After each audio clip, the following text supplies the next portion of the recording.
Hello, everybody. Salam alaikum to my friends in the region. My name is Adam Semensky. It's my great pleasure to welcome you here today in my capacity as the president of KAPSARC. I'm delighted to see so many people joining us to explore aspects of the circular carbon economy concept. KAPSARC engaged with leading international organizations to write a series of reports on carbon management that form the CCE guide. The cornerstone of the guide is that each partner has full independence and control over the content of their reports. The CCE webinar series will explore the key results of those reports. I'd like to offer a very warm welcome today to our guests, Andrew Prague and Cecilia Tam from the OECD, the Organization for Economic and Cooperation Development. First, let me say a little bit about KAPSARC. We are an independent nonprofit energy resources think tank located in Saudi Arabia. Our mission is to advance understanding of energy, economics, and the environment, and to act as a catalyst for dialogue on issues of importance to policymakers and the public. This year, the respected University of Pennsylvania think tank rated KAPSARC in the top quartile for energy think tanks around the world. For the Saudi G20 presidency, KAPSARC was selected to co-lead the think tank engagement group called the T20. And on a separate track, our work on the CCE guide was used extensively and endorsed by the G20 energy ministers as a framework for thinking about carbon management. And this was done at their September meeting. Now, a little bit about the circular carbon economy, and Andrew and Cecilia will be talking about the role of enabling policies in the circular carbon economy. Experts largely agree that the challenge of achieving our climate goals is best met by encouraging all options to manage greenhouse gas emissions. One of the organizing principles of what we call the circular economy is the 3 R's of reduce, reuse, and recycle. The idea behind the circular carbon economy is to embrace each of those principles and then to add a 4th one, or remove. These 4 R's form the basis for carbon management in the circular carbon economy. It's an integrated and holistic framework for a more resilient, climate-friendly energy system that will support and enable sustainable development. It encourages broad development of technologies associated with managing carbon dioxide and other greenhouse gas emissions, and seeks practical solutions that can foster economic well-being and improvements in the quality of life for everybody. Enabling policies are obviously a very, very important part of this. Before we, Andrew and Cecilia, however, let me introduce Eric Williams. Eric is a senior research fellow here at KAPSARC. He has over 20 years of experience as an energy and environmental economist focusing on energy and climate change policy, energy systems analysis, and climate change mitigation and adaptation options. Before joining KAPSARC in 2018, Eric worked as a utility commission economist and was a consultant at the OECD, actually. So Eric, over to you to tell us a little bit about the circular carbon economy. Thanks, Adam. So I believe Ferris will share my slides. I think I see them coming up here now. We go. There we go. Just go to the next slide, please.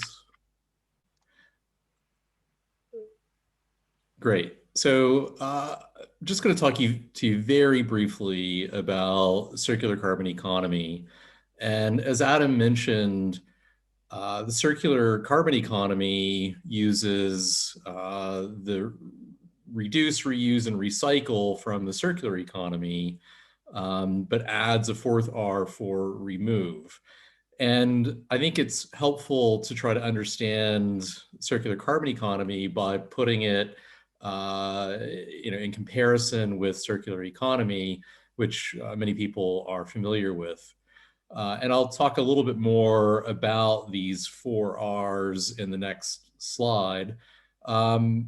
So what is circular economy? It's really a framework for sustainable production and consumption. Circular carbon economy, on the other hand, is a framework for climate mitigation that values all options. The scope of the circular economy is resource and material flows, while the scope of the circular carbon economy is energy and carbon flows. The goal of the circular economy is to minimize resource consumption and waste disposal. The goal of the circular carbon economy is to manage greenhouse gas emissions, including CO2, toward a balance or net zero. And so this picture here is a really stylized view of circular carbon economy. You can see in the middle there, the circular economy of material and product flows. And what drives the circular economy is energy efficiency, hydrocarbons, nuclear, renewables, bioenergy. The reduce element of the circular carbon economy is all of the options that reduce the amount of carbon that's generated in the first place. And so energy efficiency, nuclear, and renewables are part of the reduce element. The natural carbon cycle through photosynthesis and natural sinks already recycles carbon through bioenergy, which then can be harnessed to also power circular economy.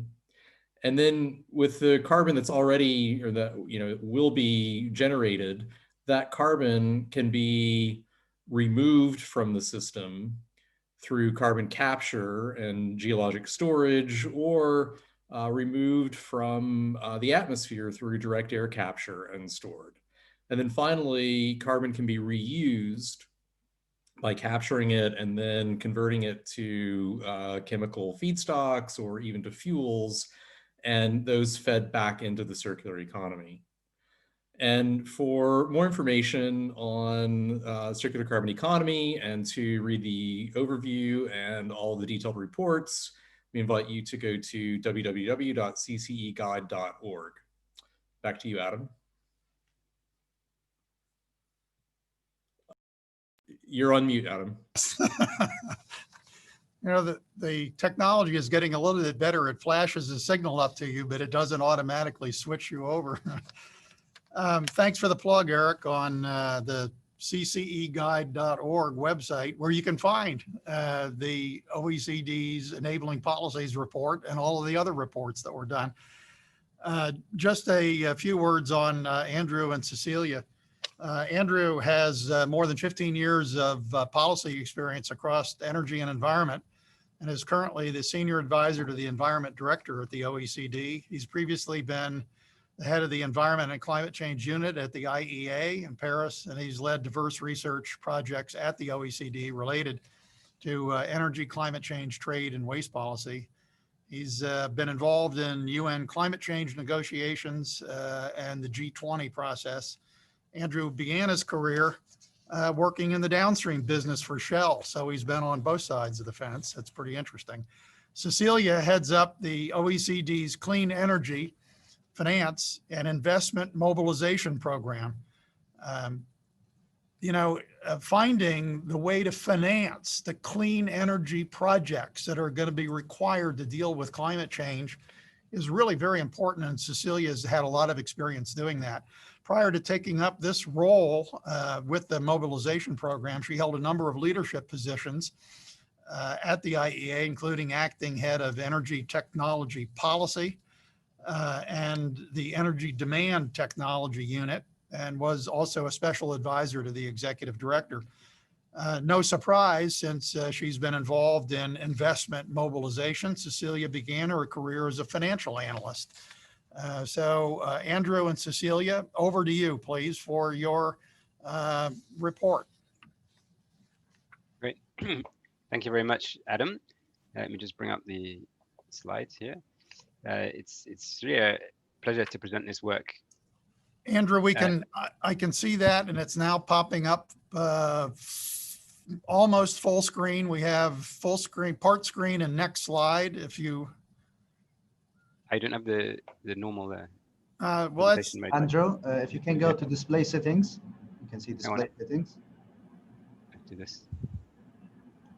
No, display settings. You can see it in It's the at the top of your screen. Does it work now? Oh, there we go. Yep. That's it. We're good? Perfect. Okay, great. Sorry for that full start. So yeah, great pleasure to present this today. We've presented this work several times in various official side events and workshops of the G20, and also recently side event of the Clean Energy Ministerial. But it's always been under tight time pressure with several presentations in a short time, and sometimes even with a big red clock on the screen ticking down towards zero. So it's really a pleasure to have a bit more time to talk about this in a bit more detail. Hopefully not so long that it will get boring. Just before I start, I'll say it's been we've been happy to support this work on the circular carbon economy. We think it's an important and interesting perspective on the transition towards net zero emissions globally. We think it's not the whole picture of the transition to net zero, but still an important part, and we're happy to support it. So kudos to KAPSARC for really developing and bringing this idea to life.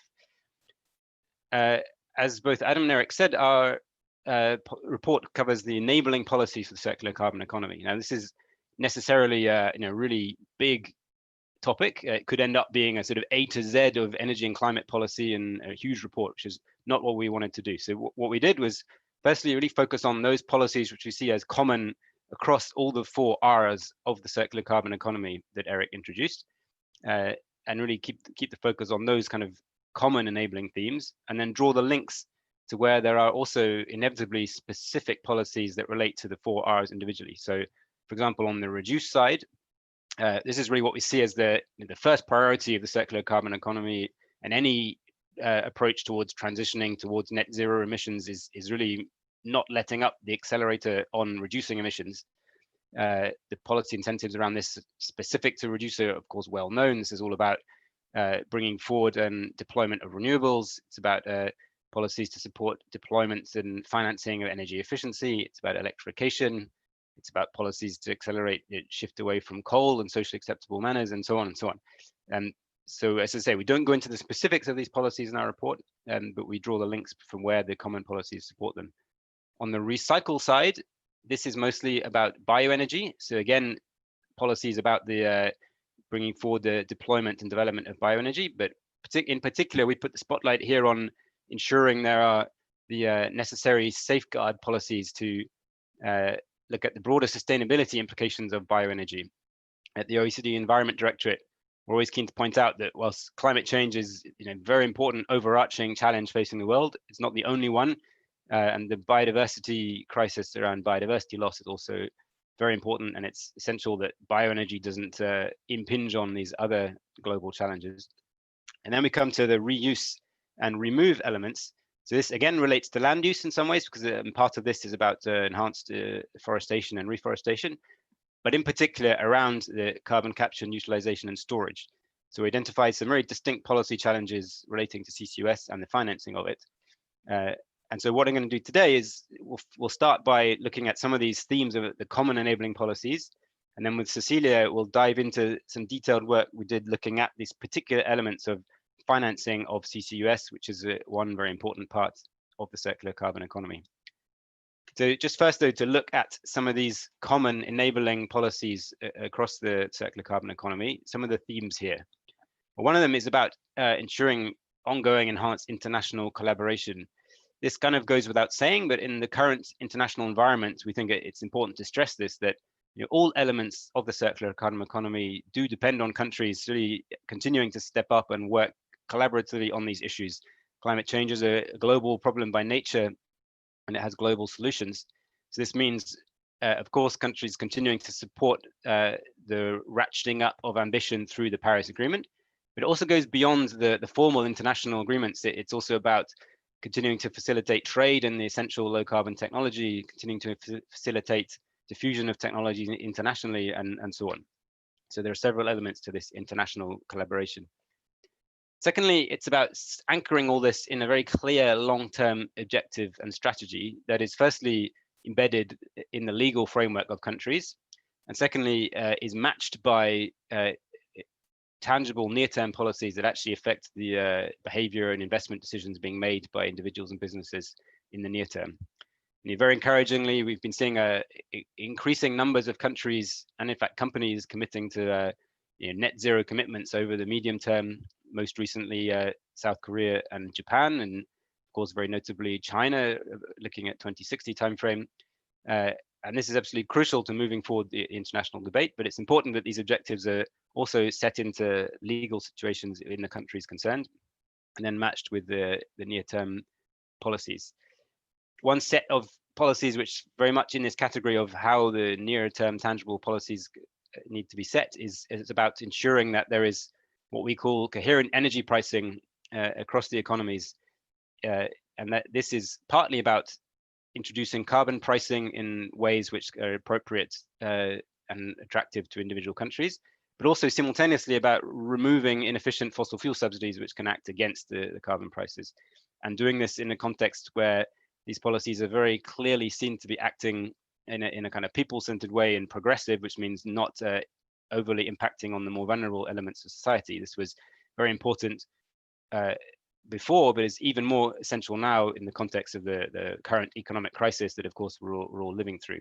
I should say that all of these policies really now need to be seen in the light of the economic crisis arising from COVID-19 and the recovery packages that countries are putting together, and we'll come back to that at the end of the presentation.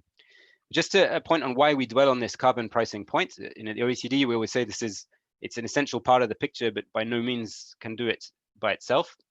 Maybe just look at, this is some analysis from colleagues here at the OECD. They look at what they call the carbon pricing gap, which is what they do is they add up the actual effective rate that is being influenced in the marketplace in countries. So they add together not only, for example, carbon taxes and emissions trading, but also add in the effects of energy taxes when converted into a carbon scale.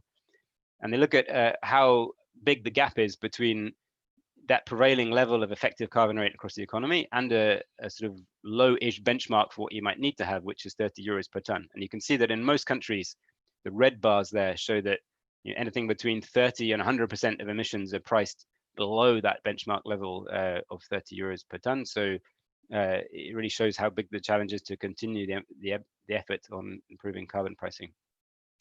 Coming back to some of these key themes, another big one we see is the importance of policy alignment. This means making sure that, or recognizing rather, that policies are not ever acting in isolation, and they're always interacting and are being influenced by other policy areas. So we see this policy alignment happening in two ways. One of them is to say, particularly in the current crisis context, all climate policies have to be seen to be acting in the interests of other important priorities that countries have. So at the moment, of course, a big emphasis on job creation, and happily the clean technology sector is a great driver of jobs, so that is perfectly aligned, but also making sure that climate policies are seen to be acting on other social priorities. So things like improving air quality, cleaner air, making cities more livable through better planning, and just being really emphasizing that climate policies are good for social development and well-being.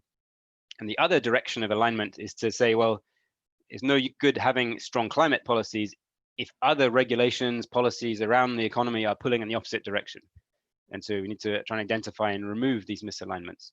One of these is the fossil fuel subsidies I mentioned before, but also many other examples across, for example, the core tax regime, across land planning, across agricultural subsidies, and so on and so on. There's a long list here.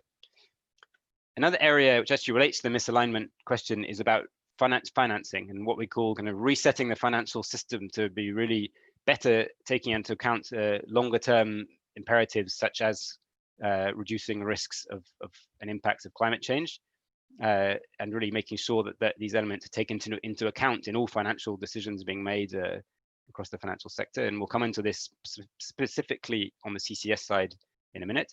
And then lastly, the importance of innovation as a policy theme that cuts across the circular carbon economy. So this is about not just throwing money at public research and development, although that is an important element. It's also about really bringing forward the whole innovation ecosystem. So putting in place incentives that encourage the private sector to put more into research and development through tax credits and so on. It's about ensuring there's support for early stage commercialization of technologies and diffusion internationally and so on. And also beyond just technologies, about innovation around business models and financing instruments and so on.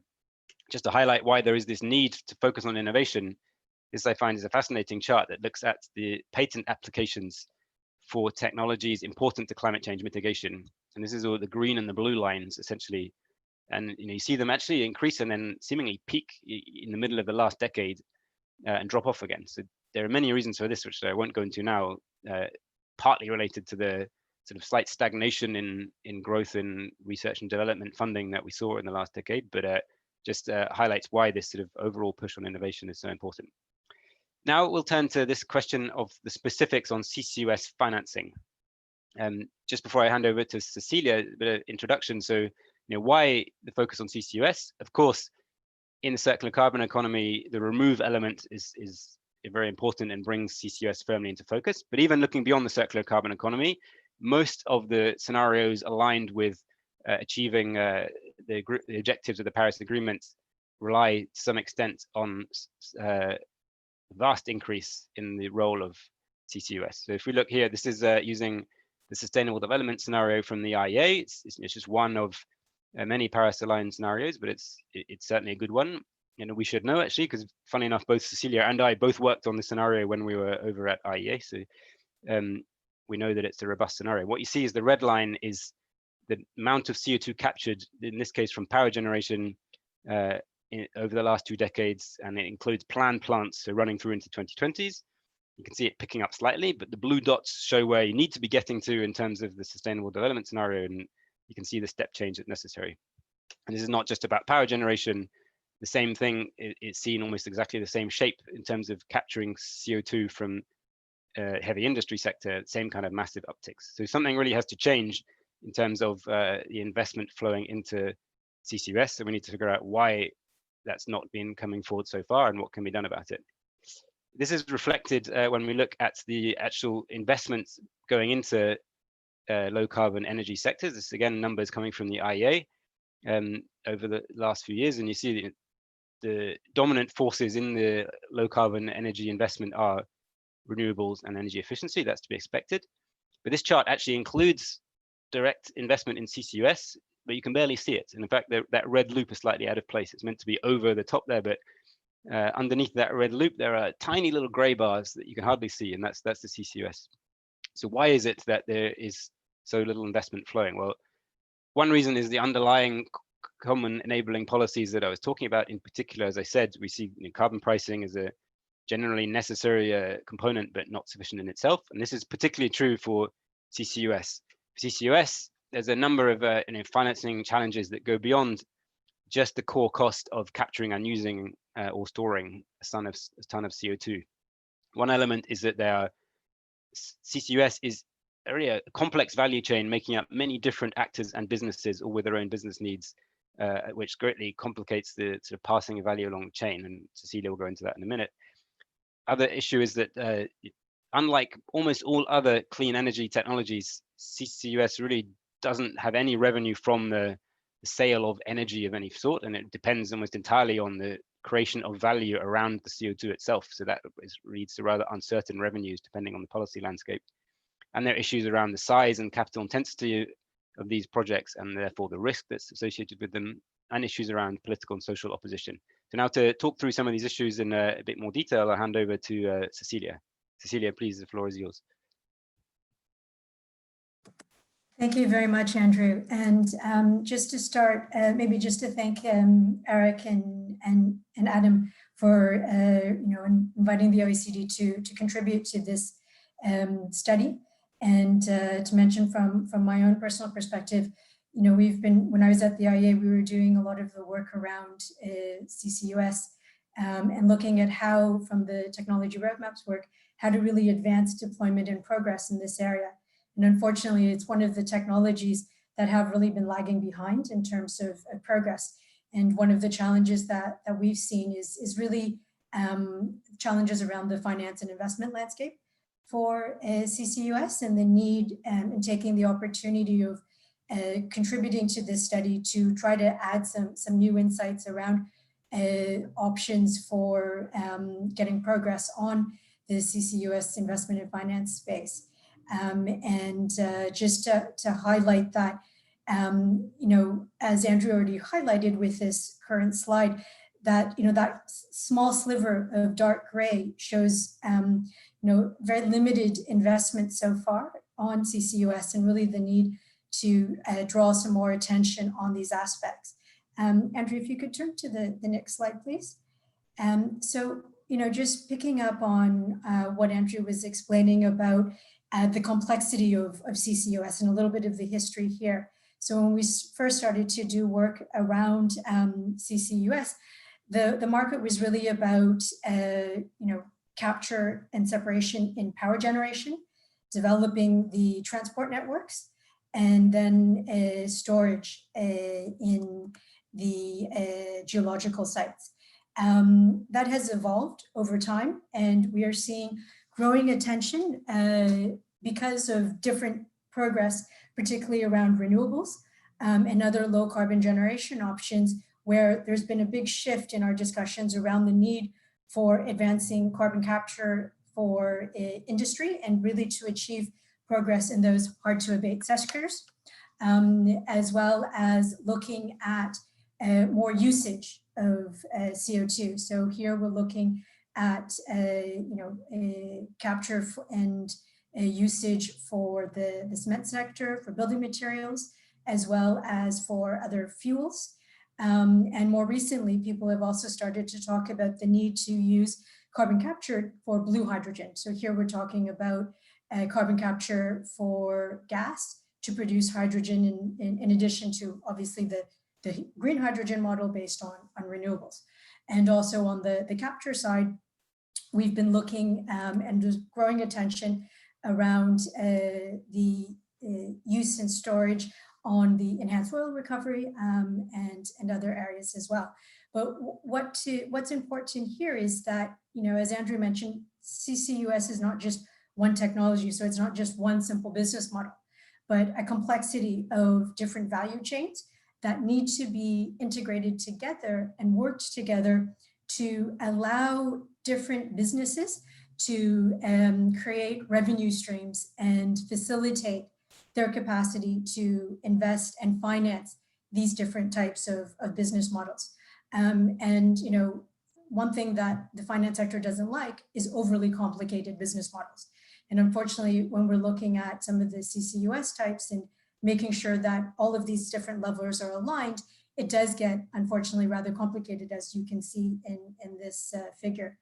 And so if we could have the next slide, please, Andrew. What's important to consider is how do you bring all of these different levers together under a more comprehensive and easy to understand business model for the industry and for the finance and investment community. I mean, here, I think policy has a critical role to play to set up the right types of enabling conditions that would allow industry as well as the finance institutions to better evaluate and manage the risks and return profiles of this rather complex value chain. So in addition to carbon pricing, which Andrew's already talked to us about, we also need to ensure that there is transparency and clear long-term revenue streams to really support investments in the different carbon capture technologies that we need across those different business areas, but also to ensure that these different business areas are going to be sufficient to invest in the transport network that's going to be needed to move that carbon once it's captured, and then also to facilitate the business case to develop those use as well as storage options that are going to be needed further along the chain. So here what we need is the right types of incentives or ways for businesses to generate those revenues that's going to be necessary to basically justify those types of investments. So a couple of interesting examples here to highlight is the need to allow the stacking of incentives to allow the creation of the right types of revenues. And here in the US, the 45Q tax credits, which combine the low carbon fuel standards and the cap and trade is one interesting opportunity to allow clearer business models to come forward to justify the investments and provide those sort of relevant types of returns. And then it's also quite key that we look at how these different business areas can be brought together. So how do you coordinate actions across the power generation sector for fossil generation capture, combined with capture on heavy industry? So here we're looking at the ammonia sector, steel, as well as cement, where we know that to achieve real emissions reductions in these hard to abate sectors, we will need to deploy carbon capture technologies, but we'll need to see some clustering effect to facilitate the investments in the transport and storage, because we will need to achieve some amount of economies of scale to justify those transport investments. Next slide, please. And so when we're looking at how do you overcome some of these complicated scale cost reduction challenges, there's a number of things that can be looked at. And, you know, one particular challenge of CCUS is the very large projects and large scale, very high capital costs that results in significantly higher risks as well, because you're talking about very large, lumpy, capital intensive investments with currently what the financial community will see as very large or very high perceived risks. This isn't going to go away, but we need to address these types of risks in the right way. And the government has a particularly strong role to play in setting the right type of long-term environment to help prove the business case for CCUS and to really help lower the financing costs by raising awareness of the need for the development of CCUS technologies and to help develop those types of value chains to really address some of these risks, particularly around transport and storage, where we need to ensure that the revenue streams can be justified to allow the investments on the transport and storage side of things, and really to facilitate and cluster some of the capture across power generation and those different large industrial sectors. And from a finance perspective, what we see, and as Andrew already mentioned about the need to reset the financial sector, the fact that we see growing recognition from investors on the need to integrate climate risks into investment portfolios. There's a strong movement of improving climate risk disclosure as well as scenario stress tests amongst financial institutions' portfolios. This also points to a potentially positive perspective in terms of helping and improving the visibility of the need to develop technologies, and for the finance community to also engage in this discussion around advancing investments in CCUS technologies. And we also see increasing pressure amongst businesses to be prepared to set longer term pathways that meet a net zero trajectory, and hence for certain sectors, particularly those in heavy industry, to integrate where relevant carbon capture into their business models. And this will also increase discussions amongst the financial community as they'll need to raise finance for these types of projects. Next slide, please. So, you know, where the government needs to come to support some of this, I think there's a big role to play for them to facilitate and help create the right types of enabling conditions by helping to cluster some of these projects, whether they're in the power or across the different industrial sectors. There's also a role for governments to play to facilitate some of the investments in the transport and storage networks, whether that's through implementing regulation or through facilitating through ownership and developing some of these projects. There's also the possibility in the short term to provide some short-term incentives through guarantees to ensure that there is sufficient revenue streams for investments further down this value chain. So here we're looking at transport and storage, and the role that they can play in encouraging more discussion advancements around green finance, particularly around different taxonomy approaches, and improving the dialogue amongst the finance sector itself. And here it's also important to highlight the potential that as the finance sector is increasingly integrating climate change risks into their portfolios, from the business perspective, we also see quite an important reputational risk element coming in that could drive more businesses to invest and look at carbon capture, particularly those where that are very CO2 intensive, that will need to start investing in some of these technologies if they're going to be able to maintain access to finance, and basically demonstrating to the finance community, to their shareholders, that they are adjusting and creating pathways that are going to be compatible with the Paris commitments. And just the final slide, please, Andrew.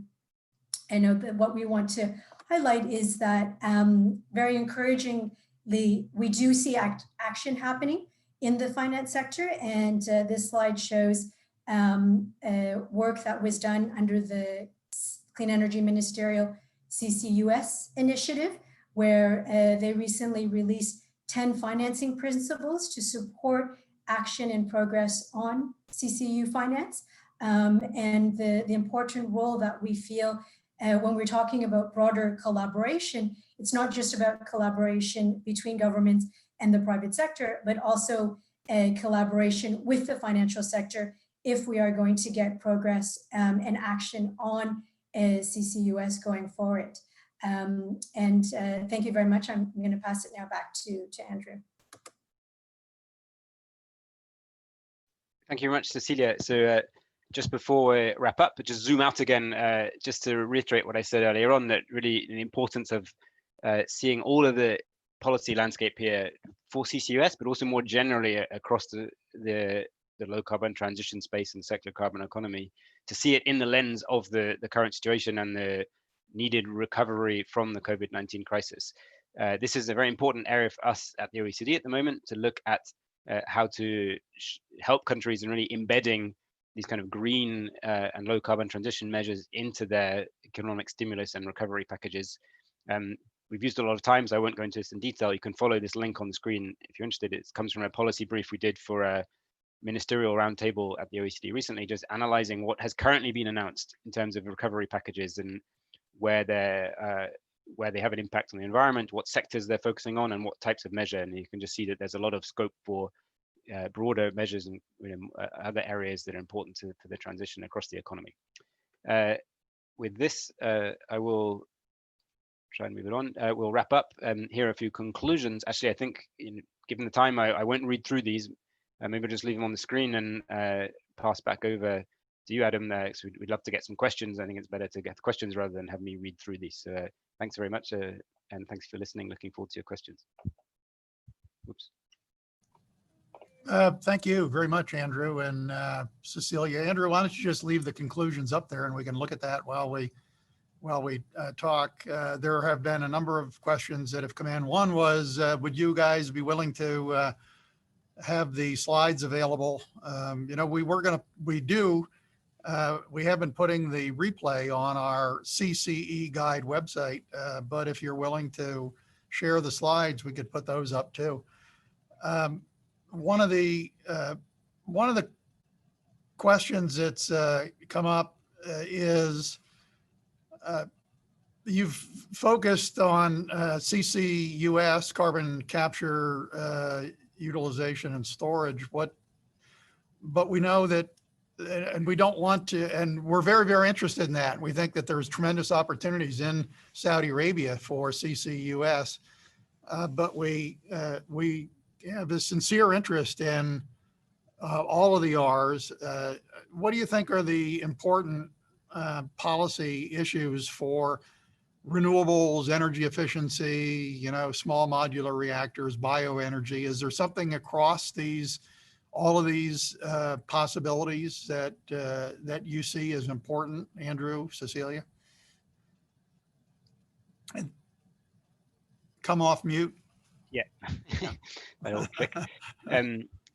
Yes, thank you. So absolutely, we chose to focus here on CCUS as a particular focus because we think that this financing angle is slightly overlooked given the importance of CCUS currently. Although, of course, there is this great work going on under the Clean Energy Ministerial CCUS initiative that Cecilia referred to. In terms of pushing all the others, I said at the outset, we do see the reduce angle is still the priority for the policy space for circular carbon economy and the transition to net zero more generally from our perspective. It's maybe rather straightforward to say it, but this question of coherent energy pricing and carbon pricing is still essential right across the space. It's not the only answer. Years ago, economists saying this is all you have to do is put a price on carbon and the rest will sort itself out. That's by no means the case, but still, we do see, as I showed in that chart of the pricing gap, great progress that can be made whilst still not having negative economic impacts, the opposite in fact, and also in fact driving innovation. We have colleagues who've done very interesting work looking at empirically where carbon pricing has actually led to increasing innovation as well as the more conventional deployment of mature technologies, which is perhaps what you'd expect it to do. So this element of carbon pricing and simultaneously removing inefficient subsidies is a very important angle. Andrew, is it possible to, in 1 minute, to talk about the difference between a carbon price, a carbon value, and a carbon tax? I mean, I think that some people seem to always view the idea of a carbon price as a tax, but yet it seems to me that there are many different ways of looking at the value for carbon or putting a price on carbon, including regulatory approaches and so on. Do you have a thought on that? And then I have a question for Cecilia. Sure. So very quickly on that. So, I mean, conventionally, carbon pricing sort of splits down into those that put a straight tax on use of carbon-intensive fuels calculated on the rate of how much CO2 they emit. That on one side. On the other side, the sort of market-based approach of putting an overall cap on the system and then allowing companies to trade permits, the emissions trading angle. Nowadays, I think it's seen much more that the hybrid systems are just as effective, that you can really be capping emissions and allowing trade whilst also having a tax angle, and conversely having a tax, but allowing tradable offsets to be used as a way to help meet that tax. So the boundaries there are blurring. But what's really become clear is that whether it's a tax or a trading permit, the empirical evidence is that this can be good for economic growth across the economy, can lead to more innovation, as I said, and has not been shown so far to lead to kind of leakage effects whereby production is offshored, and the kind of negative effects that were foreseen in some quarters by these pricing schemes have not really materialized so far. Right. In 1 minute, that's all I would say.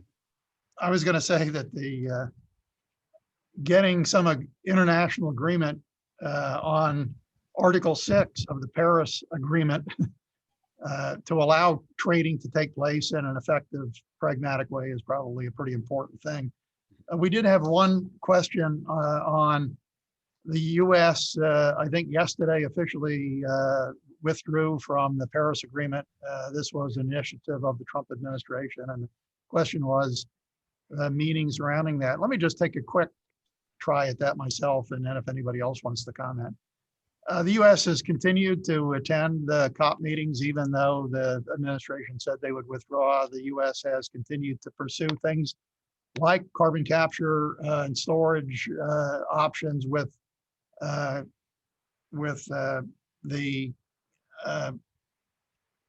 different policies. And as Cecilia mentioned, the 45Q program that's actually leading to quite a few carbon dioxide storage projects and so on. And then just everybody, a final comment, keep in mind that if there is a change in administration to Biden, that's probably one of the first moves will be to go back into the Paris Agreement. I mean, for whatever that's worth. Cecilia, that one of the points that you made, and I thought it was really interesting on financing, was the role of CCUS in the green finance taxonomy. I've noticed that a lot of the indices that have been developed by in the financial community seem to exclude things like direct air capture and CCUS from being considered green policies. Yet, you know, finding a way to stop CO2 from going into the atmosphere or remaining in the atmosphere, it seems like that's a good idea, regardless of the technology employed. Is there anybody thinking in the financial community about trying to include all of the 4 R's under reuse, reuse, and remove, as well as reduce as a green technology, or is that just a bridge too far? I think in the discussions around the taxonomies, I agree with you. We need to look really at the transition landscape of it and the role that the different technologies play. The EU taxonomy, as you've alluded to, is very stringent. When you look at the index for what is deemed to apply from the power generation perspective, and it's questionable whether the permitted emissions would allow for CCUS or not. It may just sneak through for gas, but obviously for coal, it goes beyond that level.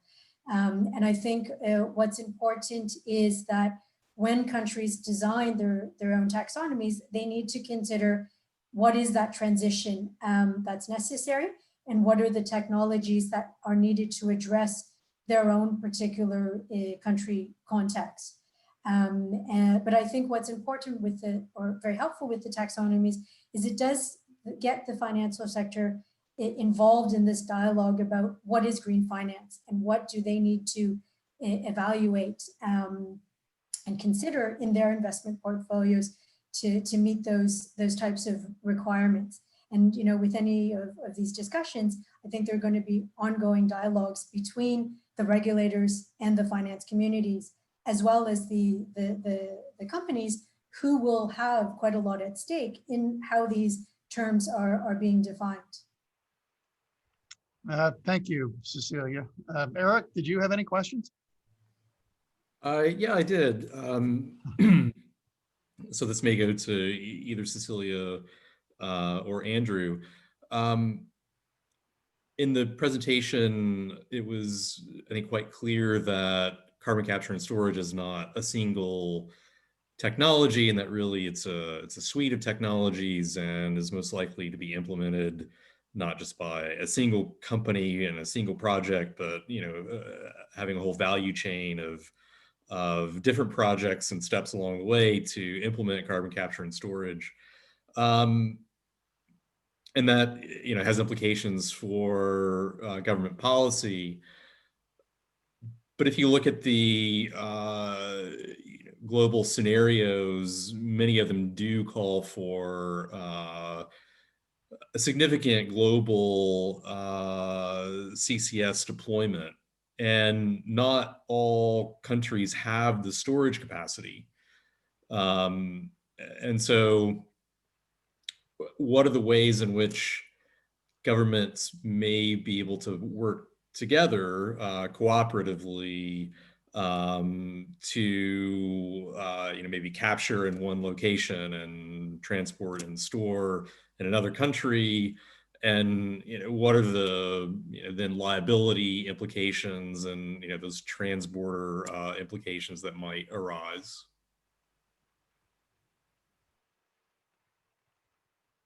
Did you want to direct that at somebody, Eric?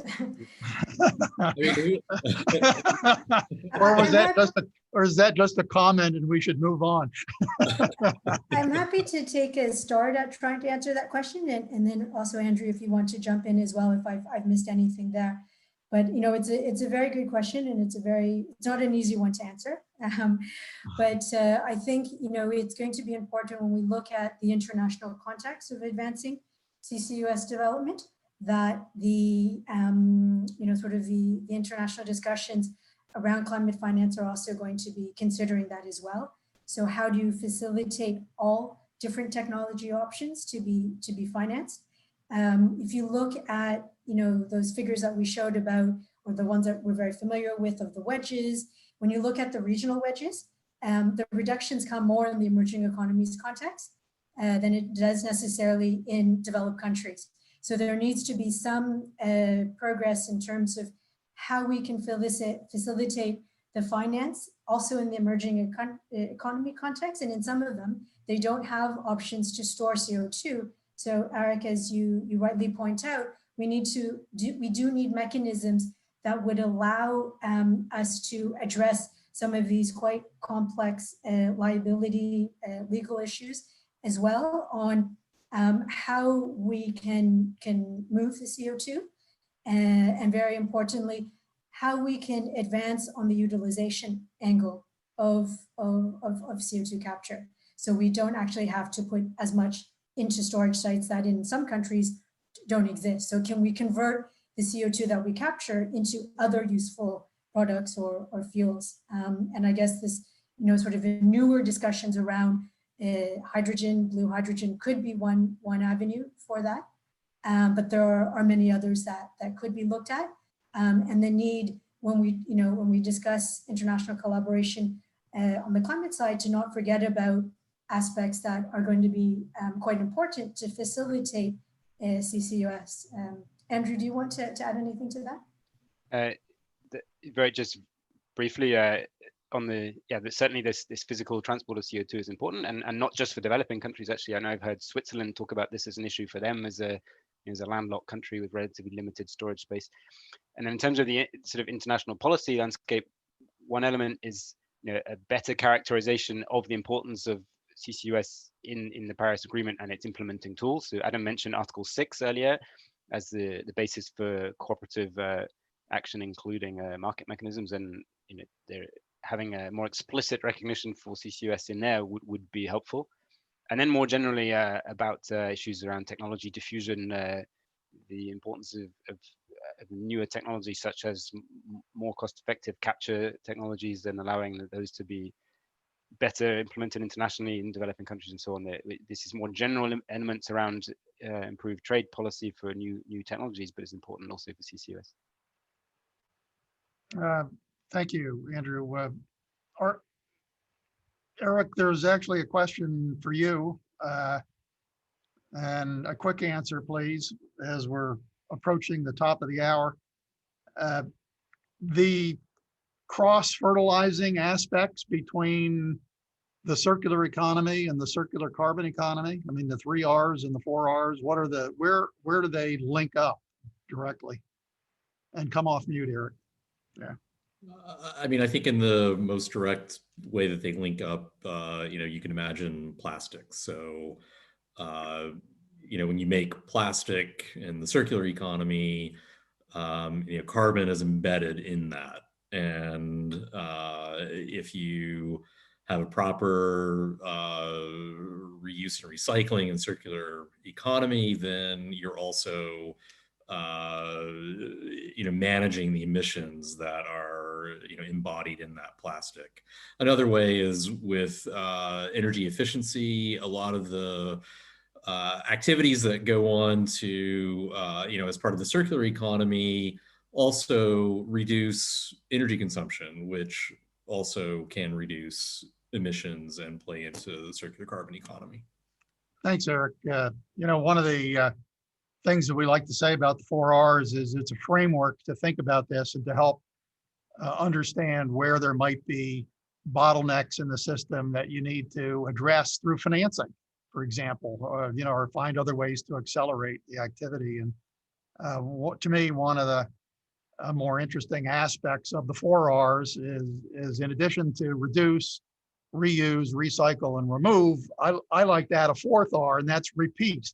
Do what's working and then do it again and keep doing it until you fix the problem.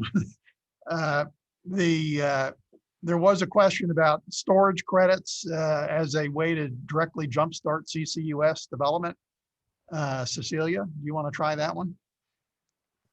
Sure.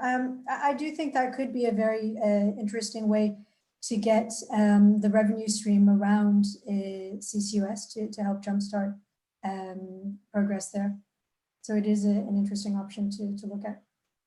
Right. So there are a number of ways, and I think that, to me, again, part of what we need to do is to offer the opportunities for a wide scope of possible solutions and get people working on different ideas so we can see which ones work, which ones actually deliver lower cost structures and the projects that are going to be needed. For Andrew or Cecilia, the London Protocol and its CCUS aspects, I'm not sure anybody here, Eric, ever heard of the London Protocol? I've heard of the, we might, that's coming from maybe somebody will have to tell us where the London Protocol fits into the CCUS, and we'll come back to you. We'll look for an opportunity.